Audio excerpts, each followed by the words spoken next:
Hello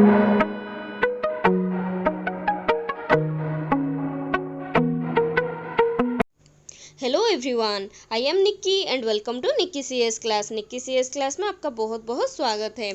आज के इस वीडियो में हम डिस्कशन करने जा रहे हैं मॉक नंबर 3, जिसमें कि मैंने ऑपरेटिंग सिस्टम का 10 क्वेश्चन प्रोवाइड किया था एंड उसका आंसर आज हम यहाँ पर डिस्कशन करेंगे। तो चलिए स्टार्ट करते हैं। So first question was, suppose a system contains n processes and system uses round robin algorithm for CPU scheduling, then which data structure is best suited for ready queue। तो यहाँ पर पूछा है कि राउंड रॉबिन जो हमारा algorithm use होता है उसमें हम कुछ रेडी क्यू यूज करते हैं, ठीक है, गैंट चार्ट के साथ ही।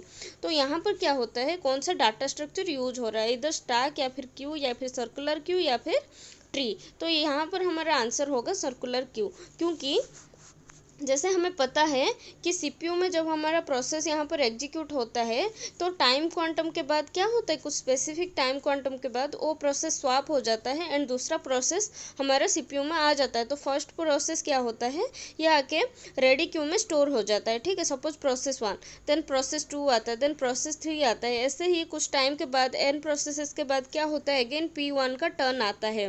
तो ये कैसे पॉसिबल होता है, रेडी क्यू हमारा अगर सर्कुलर क्यू होगा तभी क्या होता है, फर्स्ट जो आता है वो फिर से क्या होता है, उसका पूरा प्रोसेस का टर्न खत्म होने के बाद फिर फर्स्ट प्रोसेस को टर्न दिया जाता है। इसलिए यहाँ पर हम क्या यूज करते हैं, सर्कुलर क्यू यूज करते हैं। अगर इसी के साथ ही मैं कुछ और बताऊँ तो जो हमारा FCFS है एल्गोरिदम, FCFS में हम क्या डाटा स्ट्रक्चर यूज करते हैं, क्यू। यहाँ पर हमारा जो फर्स्ट आता है वो पूरा एग्जीक्यूट होने के बाद ही सीपीयू से बाहर जाता है, ठीक है, या फिर सीपीयू पूरा एग्जीक्यूशन होने के बाद ही दूसरा प्रोसेस को रेडी क्यू से पिक करता है, ठीक है। इसीलिए हम यहाँ पर नॉर्मल क्यू ही यूज करते हैं। अगर मैं SJF का बात बोलूँ तो SJF में हम मीन हीप यूज करते हैं। मीन हीप क्यों, मीन हीप में जैसे हमें पता है कि पहले हमारा जो रूट है, रूट नोड में हमारा क्या है, मिनिमम वाला एलिमेंट स्टोर होता है, ठीक है। यहाँ पर हमारा मिनिमम एलिमेंट स्टोर होता है, इसीलिए जब भी हमें SGF चाहिए तो शॉर्टेस्ट जॉब फर्स्ट, तो यहाँ पर रूट को डिलीट या फिर रूट को इंसर्ट ये सब करना इजी होता है, ठीक है। इसीलिए SJF क्या करता है, data structure mean heap use करता है। ऐसे ही अगर हम लार्जेस्ट जॉब फर्स्ट अगर देख लें तो यहाँ पर हमारा max heap data structure use होता है। एंड ऐसे ही अगर मैं प्रायोरिटी शेड्यूलिंग के बारे में बताऊँ तो वहाँ पर हमारा प्रायोरिटी क्यू यूज होता है, ठीक है। एक्स्ट्रा इसके साथ ये सब डाटा इंक्लूड है कि FCFS में क्यू यूज होता है एंड SJF में मीन हीप एंड लॉन्गेस्ट जो फास्ट में हमारा हो जाता है max heap and priority scheduling में priority queue data structure use होता है। अगर नेक्स्ट क्वेश्चन इसमें देखें तो इसका आंसर सर्कुलर क्यू था। एंड नेक्स्ट क्वेश्चन में हमारा पूछा था कि consider the following set of processes with the arrival time and CPU burst time. तो यहाँ पर अराइवल टाइम दिया है, बर्स्ट टाइम दिया है एंड यहाँ पर हमें पूछा है कि average turnaround time for this process using shortest remaining time first. तो अगर इसको हम सॉल्व करें तो देखो क्या होता है आंसर, ठीक है। अराइवल टाइम जीरो में एक सेकेंड, अराइवल टाइम जीरो में हमारा कौन सा प्रोसेस आया है, प्रोसेस P1। P1 का बर्स्ट टाइम कितना है, 5। तो यहाँ पर ये जैसे शॉर्टेस्ट रिमेनिंग जॉब शेड्यूलिंग हमारा दिया है, ये हमारा प्रीएम्प्टिव है, ठीक है। प्रीएम्प्टिव का मतलब क्या है कि ये बार बार हमारा क्या होगा, प्रीएम्प्ट होगा, ठीक है। किसी अगर हायर प्रायोरिटी या फिर किसी हायर प्रायोरिटी वाला प्रोसेस आ जाए तो ये सीपीयू से प्रीएम्प्ट होके हायर प्रायोरिटी वाला प्रोसेस हमारा इंक्लूड हो जाएगा। तो 0 to 1 तक हमारा P1 चलेगा एंड अराइवल टाइम 1 पे हमारा कौन सा प्रोसेस आ रहा है, प्रोसेस P2 आ रहा है। एंड यहाँ पर P1 का हमारा बर्स्ट टाइम कट होके कितना हो जाएगा, 4 हो जाएगा। एक सेकेंड, ये हमारा अभी यहाँ पर 4 है एंड नेक्स्ट अराइवल टाइम 1 में कौन सा प्रोसेस आ रहा है, प्रोसेस P2 एंड P2 भी यहाँ पर कितना टाइम तक चलेगा, नेक्स्ट प्रोसेस अराइव होने तक। नेक्स्ट प्रोसेस हमारा कितना बजे अराइव हो रहा है, अराइवल टाइम 2 पे। अराइवल टाइम 2 पे कितने प्रोसेस हमारे रेडी क्यू में ऑलरेडी है, प्रोसेस P1 P2 P3। तो इसमें से हमें शॉर्टेस्ट जॉब पहले देखना पड़ेगा, ठीक है। तो P2 का हमारा यहाँ पर एक बार ये एग्जीक्यूट हो चुका है, इसलिए यहाँ पर हमारा रिमेनिंग बर्स्ट टाइम कितना हो गया, 2। तो यहाँ अभी 4 2 3 में से कौन सा हमारा प्रोसेस है जो कि जिसका कि रिमेनिंग टाइम शॉर्ट है, तो यहाँ पर P2 ही फिर से चलेगा। तो P2 कितना बजे तक चलेगा, कितना टाइम तक चलेगा, जबकि हमारा अराइवल टाइम 4 है, ठीक है। यहाँ पर क्या हुआ, P2 का वैल्यू अभी कितना हो गया, 0 हो गया। ठीक है। तो P2 यहाँ पर ख़त्म हो गया। देन जब तक हमारा अराइवल टाइम 4 हो गया, सारा प्रोसेस यहाँ पर क्या है, एक प्रोसेस हमारा रेडी क्यू में आ गया है। तो एक बार प्रोसेस रेडी क्यू में आने के बाद इसको आप नॉर्मली शॉर्टेस्ट जॉब फास्ट के हिसाब से, SJF के हिसाब से कर सकते हो, ठीक है। देन हमारा P2 ख़त्म होने के बाद नेक्स्ट स्मॉलेस्ट प्रोसेस किसका है, P3 का है ना, P4 का है। तो P4 अगर हम ले तो यहाँ पर P2 हमारा ख़त्म हो गया है। देन P4 अगर ले, P4 का बस टाइम कितना है, 1 है, तो ये 5 तक चलेगा, ठीक है। P4 भी ख़त्म हो गया। नेक्स्ट स्मॉलेस्ट जब किसके पास है, P3 के पास है। अगर P3 को यहाँ पर चलाए तो ये 8 हो गया।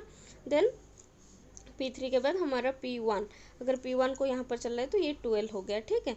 तो अगर आपको चेक करना है, ये टोटल आप ऐड करके देखोगे तो यहाँ पर कितना हो जाएगा, 12 हो जाएगा, ठीक है। देन अगर यहाँ पर कंप्लीशन टाइम देखें तो लास्ट से स्टार्ट करना, राइट टू लेफ्ट, ठीक है। तो P1 का हमारा जो कंप्लीशन टाइम है कितना है, 12 है। देन अगर देखें तो P3 का 8 है। देन यहाँ पर P4 का 5 है। देन P2 का 4 है, ठीक है। एंड देन हमारा टर्न अराउंड टाइम, तो टर्न अराउंड टाइम ये दोनों के बीच में, ठीक है, completion time minus arrival time, तो ये कितना हो गया, 12, देन 3, देन 6, देन 1। एंड अगर वेटिंग टाइम हम देखें तो इसमें ओनली हमारा क्या पूछा था, टर्न अराउंड टाइम। तो टर्न अराउंड टाइम एवरेज कितना होगा, इस सबको ऐड करने से 22 आ जाएगा। एंड ये इक्वल टू एवरेज निकाले तो 22 divided by number of processes, 4 process है तो डिवाइडेड बाई 4 करने से इसका आंसर कितना आ जाएगा, 5.5। तो चेक कर लेना आपका आंसर कितना आया है, ठीक है। अगर नेक्स्ट क्वेश्चन हम इसमें देखें तो question number 3, which of the following function of middle term scheduler in A time sharing system, ठीक है। मिडिल टर्म शेड्यूलर का काम क्या है यहाँ पर टाइम शेयरिंग प्रोसेसर में, ठीक है। तो इसमें हम देखें तो मिडिल टर्म हमारा हमेशा क्या करता है, स्वैपिंग करता है। ये वाला वीडियो मैंने ऑलरेडी बना रखा है ऑपरेटिंग सिस्टम में, तो अब आपको अगर डाउट हो रहा है तो देख लेना। जो प्रोसेस कॉन्टेक्स्ट स्विचिंग है ये हमारा शॉर्ट टर्म शेड्यूलर के द्वारा होता है। एंड जो controlling degree of multi programming है ये हमारा लॉन्ग टर्म शेड्यूलर के द्वारा होता है। एंड जो स्वैपिंग होता है ये हमारा मिडिल टर्म शेड्यूलर का काम है, ठीक है। अगर नेक्स्ट इसमें देखें तो इसका स्वैपिंग है आंसर। क्वेश्चन नंबर 4 था, special software to create a job queue is called, इसका आंसर क्या है हमारा, स्पूलर, ठीक है। जो एक सॉफ्टवेयर यूज होता है एक जॉब क्यू क्रिएट करने के लिए उसको हम क्या बोलते हैं, स्पूलर बोलते हैं। जैसे कि अगर हम नॉर्मली ले लें तो हमारा जो प्रिंट फंक्शन होता है, तो प्रिंटिंग में क्या होता है, पहले ही हमारा जो डॉक्यूमेंट है जो जो आपको प्रिंट करना है वो 1 बाई 1 एक क्यू में स्टोर हो जाता है। देन 1 बाई 1 हमारा क्या होता है, प्रिंट होते जाता है, ठीक है। तो स्पूलर का जो काम है मेन जॉब क्यू को क्रिएट करना।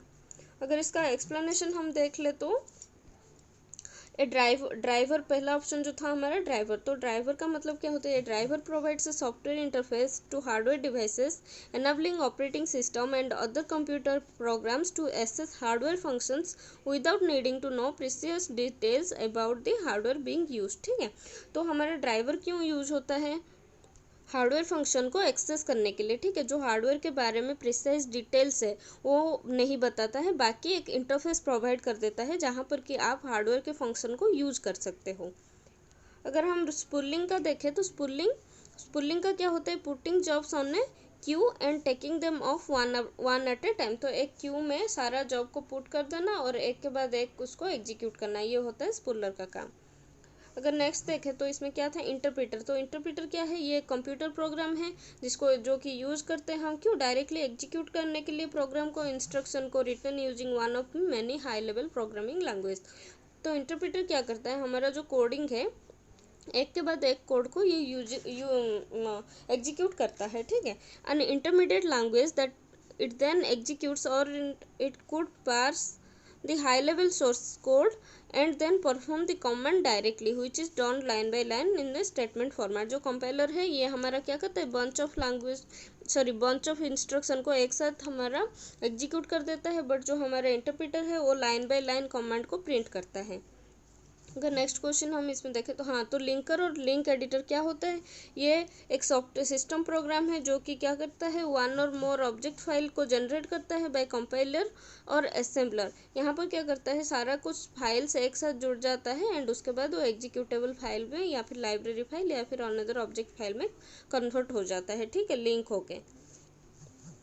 सो नेक्स्ट क्वेश्चन है हमारा, consider a system which is CPU bound process which requires the burst time of 40 seconds. Multi-level feedback queue. Multi-level feedback queue scheduling is algorithm is used and queue time quantum is 2 seconds, and in each level it is incremented by 5 seconds. Then how many times the processes will be interrupted and on which queue the process will terminate the execution. तो ये बहुत ही easy सा question है, but ये question को read करने में इतना टाइम जा रहा है तो कुछ लोग क्या करते हैं, इसको स्किप कर देते हैं कि ये बहुत ही हार्ड क्वेश्चन है, समझ ही नहीं आ रहा है। तो अगर आप इसका डिटेल्स देखोगे आंसर, तो ये बहुत ही मतलब सबसे ज़्यादा ईजी क्वेश्चन यही है, ठीक है। सो इसको सॉल्व करने के लिए देखो, पहले क्या बताया है कि हमारा जो है पहले हमारा जो बर्स्ट टाइम दे दिया है वो 40 सेकंड का दे दिया है, ठीक है। सो 40 सेकंड का बर्स्ट टाइम है। Multi level feedback queue used, तो टाइम क्वांटम स्टार्टिंग में 2 सेकंड है, एंड इस बार क्या करता है, हर एक लेवल पे टाइम क्वांटम हमारा 5 सेकंड से बढ़ता जाता है, ठीक है। तो ये एक्स्ट्रा डाटा को अगर हम यूज़ करें तो यहाँ पर पहले हमारा जो CPU का बर्स्ट टाइम है वो 40 सेकंड का है, ठीक है। एक सेकंड। एंड टाइम क्वांटम जो दिया है हमारा, टाइम क्वांटम इक्वल टू कितना दिया है, 2 सेकंड दे दिया है, ठीक है। So multi level feedback queue का कैसे काम करता है, जब भी आपका टाइम क्वांटम 2 सेकंड दिया है ना, ये एक लेवल 40 सेकंड जो बर्स्ट टाइम है ये ऐसे काम करेगा, ठीक है। तो टाइम क्वांटम 2 सेकंड यहाँ पर रन हो जाएगा, तो रिमेनिंग हमारे पास कितना रह जाएगा, 38 सेकंड्स रह जाएगा बर्स्ट टाइम, ठीक है। ये 38 सेकंड फिर नेक्स्ट लेवल में जाएगा, ठीक है। यहाँ पर 38 सेकंड आ गया जो कि बर्स्ट टाइम है। यहाँ पर क्या होगा, टाइम क्वांटम हमारा क्या हो रहा है, ईच लेवल पे हमारा 5 से इंक्रीमेंट हो रहा है, तो यहाँ पर हमारा टाइम क्वांटम कितना हो जाएगा, 7। तो इस लेवल पे हमारा जो CPU का बर्स्ट टाइम है वो 7 सेकंड्स तक एग्जीक्यूट होगा। अगर 7 सेकंड तक एग्जीक्यूट हो रहा है तो यहाँ पर हमारा रिमेनिंग बर्स्ट टाइम कितना हो जाएगा, 31। देन अगेन ये 31 क्या होगा, यहाँ पर फीडबैक होगा, मल्टी लेवल फीडबैक क्यों, इसीलिए इसको बोला जा रहा है, ठीक है। एंड हमारा जो टाइम क्वांटम है ये क्या हो जाएगा, 7 + 5 इक्वल टू कितना हो जाएगा, 12। तो 12 सेकंड तक ये लेवल में हमारा बर्स्ट टाइम जो CPU बर्स्ट टाइम यूज़ करेगा, ठीक है। सो 31 - 12 ये हो गया कितना हमारा, 31 से 12 जाने से 19, ठीक है। फिर नेक्स्ट टाइम क्या होगा, ये यहाँ पर आके फीडबैक होगा, तो 19 यहाँ पर हमारा टाइम क्वांटम कितना हो जाएगा, 12 + 5 इक्वल टू 17 हो जाएगा।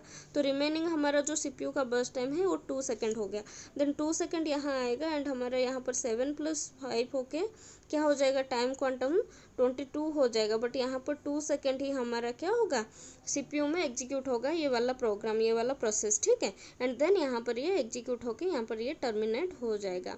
तो ये कौन सा क्यू में टर्मिनेट हो रहा है, 1 2 3 4 5, तो 5th क्यू पर ये प्रोग्राम हमारा टर्मिनेट हो रहा है। ये क्वेश्चन था। एंड यहाँ पर कितना बार इंटरप्ट हुआ है, एक तो यहाँ पर सेकेंड टाइम इंटरप्ट, ठीक है, third time interrupt and fourth time interrupt हुआ है। तो 4 टाइम्स इंटरप्ट हो रहा है एंड 5th क्यू में ये प्रोग्राम हमारा टर्मिनेट हो रहा है।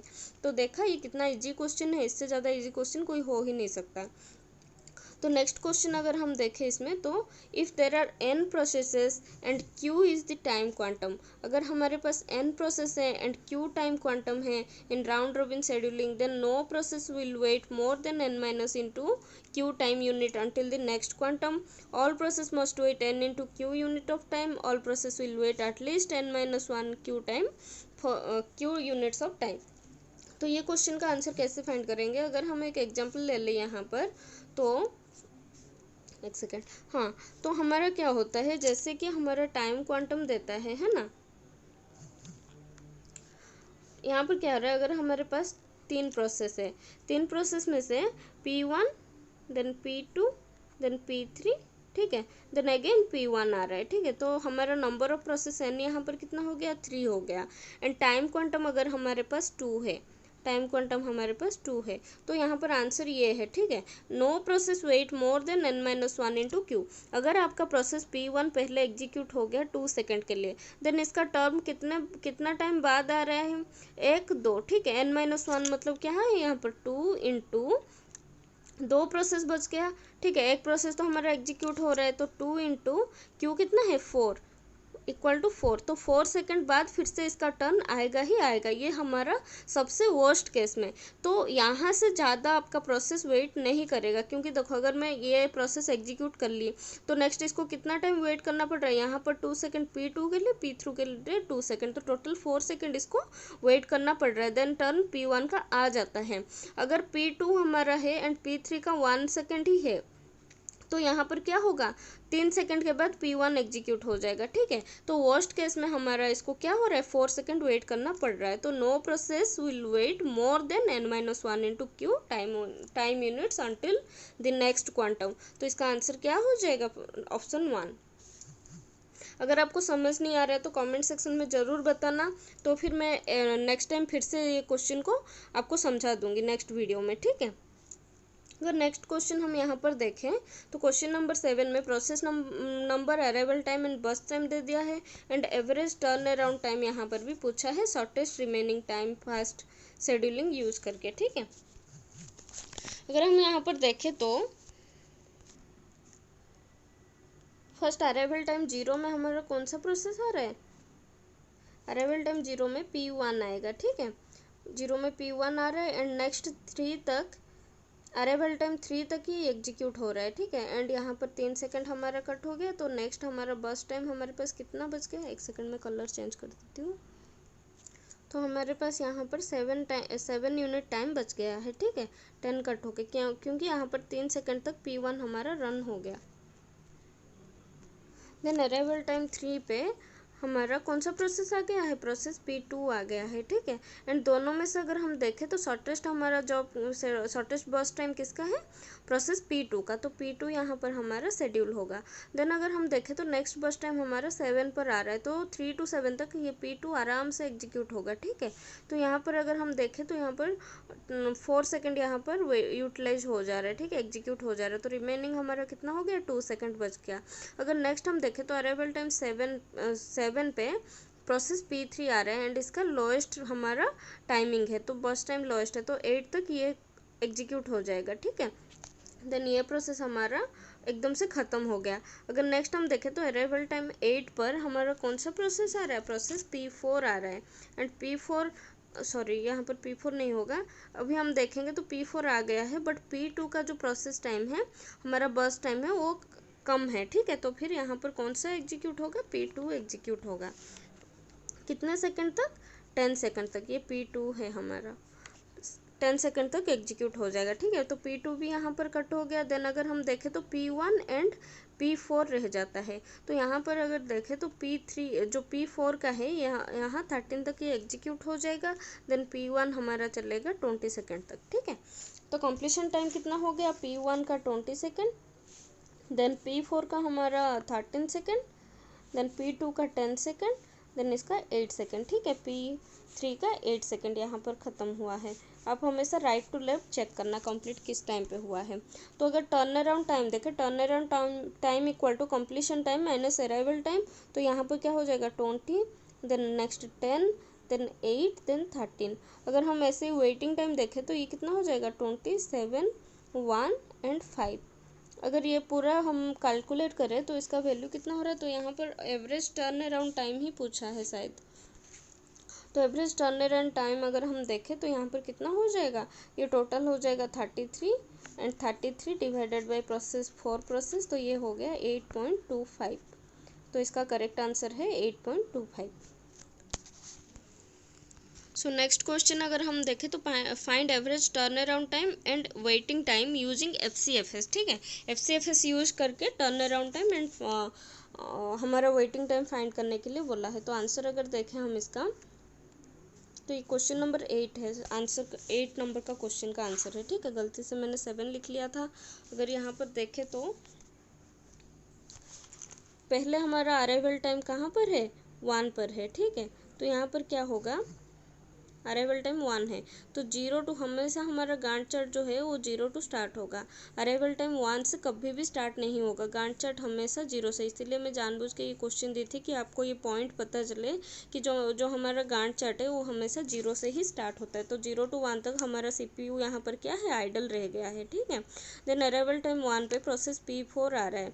P4 कितना टाइम तक चलेगा, जैसे कि ये हमारा FCFS है तो यहाँ पर ये प्रीएम्प्टिव नहीं है, ठीक है। तो एक बार एक प्रोसेस आए तो ये टोटल एग्जीक्यूट होके ही बाहर निकलेगा, ठीक है। तो P4 जो है हमारा, ये कितना टाइम तक वेट करेगा, 1 to 3 सेकेंड, मतलब 3 सेकेंड मतलब यहाँ पर कितना, सॉरी 2 सेकेंड मतलब 3 तक ये एग्जीक्यूट हो गया। देन यहाँ पर अराइवल टाइम 3 तक कितने प्रोसेस हमारा, ये तो एग्जीक्यूट हो गया 3 एंड 2, ये दोनों हमारा रेडी क्यू में है। तो अभी क्या होगा, हमारा प्रोसेस नंबर 2 यहाँ पर एग्जीक्यूट होगा। क्योंकि प्रोसेस नंबर 2 क्यों एग्जीक्यूट होगा, क्योंकि ये पहले आया है, ठीक है, फर्स्ट कम फर्स्ट सर्व। तो P2 आके यहाँ पर 7 सेकेंड तक चलेगा, तो हमारा नेक्स्ट हमारा ये जो कट होगा कितना टाइम तक चलेगा, 10 तक, ये एंड ये फिनिश हो गया। तो जब हमारा अराइवल टाइम 10 हो गया है, सारे प्रोसेस हमारा रेडी क्यू में आ गया है, ठीक है। ये हो गया, ये हो गया। देन हमारा नेक्स्ट कौन सा अराइवल टाइम स्मॉल है, प्रोसेस P6 का। तो P6 यहाँ पर कितना टाइम तक चलेगा, 18 टाइम तक चलेगा, ठीक है। नेक्स्ट P5 का स्मॉलेस्ट है, देन P5 हमारा 21 तक चलेगा, 18 + 3, ठीक है। देन अगर हम यहाँ पर देखें तो P3 हमारा नेक्स्ट आएगा एंड ये 27 तक चलेगा। देन अगर हम देखें तो हमारा प्रोसेस नंबर P1 आएगा एंड ये यहाँ पर 27 + 1 32 तक एग्जीक्यूट होगा। तो अगर कंप्लीशन टाइम हम देखें तो P1 का कंप्लीशन टाइम कितना है, 32। देन P3 का कंप्लीशन टाइम है 27। देन यहाँ पर देखें तो सॉरी P2 का 10 है ना, 10। देन P3 का 27 एंड देन अगर हम इसमें देखें तो यहाँ पर 3 सेकेंड है। देन नेक्स्ट यहाँ पर 21 है एंड नेक्स्ट यहाँ पर 18 है, ठीक है। अगर हम टर्न अराउंड टाइम देखें तो turnaround time equal to completion time minus arrival time. तो यहाँ पर कितना हो जाएगा, 32 - 6 = 26, then 8, then 22, then 2 and 17 and 15, ठीक है। अगर हम एवरेज टर्न अराउंड टाइम निकालें तो इसका एडिशन हो जाएगा हमारा 90 and 90 / 6 = average turnaround time हो जाएगा 15, ठीक है। अगर ऐसे ही हम वेटिंग टाइम फाइंड करें तो waiting time equal to turnaround time minus burst time. तो ऐसे ही देखें तो ये हो गया 21, 1 एंड 16, 0, 14 एंड नेक्स्ट हमारा आ जाएगा ये 7। तो एवरेज वेटिंग टाइम हमारा कितना हो जाएगा, ये टोटल हमारा 59 हो जाएगा। तो 59 / 6 = 9.83, ठीक है, 9.83 हो जाएगा एवरेज वेटिंग टाइम एंड हमारा जो एवरेज टर्न अराउंड टाइम है ये 15। तो ये है आंसर हमारा, ठीक है। Check with your answer. अगर नेक्स्ट देखें तो क्वेश्चन नंबर 9 में भी सेम ऐसे ही दिया है एंड यहाँ पर भी FCFS यूज करके हमें turn around time and average waiting time find करना है। तो अगर इस क्वेश्चन को हम सॉल्व करें तो फर्स्ट अराइवल टाइम हमारा कितना है, 2 है, ठीक है। तो 0 to 2 तक हमारा CPU क्या होगा, आइडल रहेगा। देन यहाँ पर 2 पे हमारा P4 स्टार्ट होगा क्योंकि इसका अराइवल टाइम फर्स्ट है। देन ये स्टार्ट होकर 5 तक एग्जीक्यूट होगा।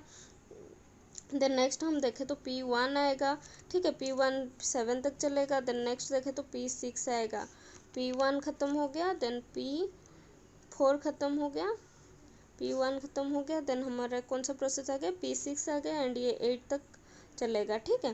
देन P6 ख़त्म हो गया। अभी यहाँ पर क्या है, देखो 8 पे कोई भी प्रोसेस अराइव नहीं हुआ है, डायरेक्ट 9 पे अराइव हुआ है। तो 8 to 9 हमारा क्या होगा, CPU फिर से आइडल रहेगा। देन यहाँ पर अगर हम देखें तो P2 नेक्स्ट हमारा कौन सा प्रोसेस आएगा, P2 9 पे आया है, ये 9 + 8 = 17 तक एग्जीक्यूट होगा, 17 टाइम तक, ठीक है।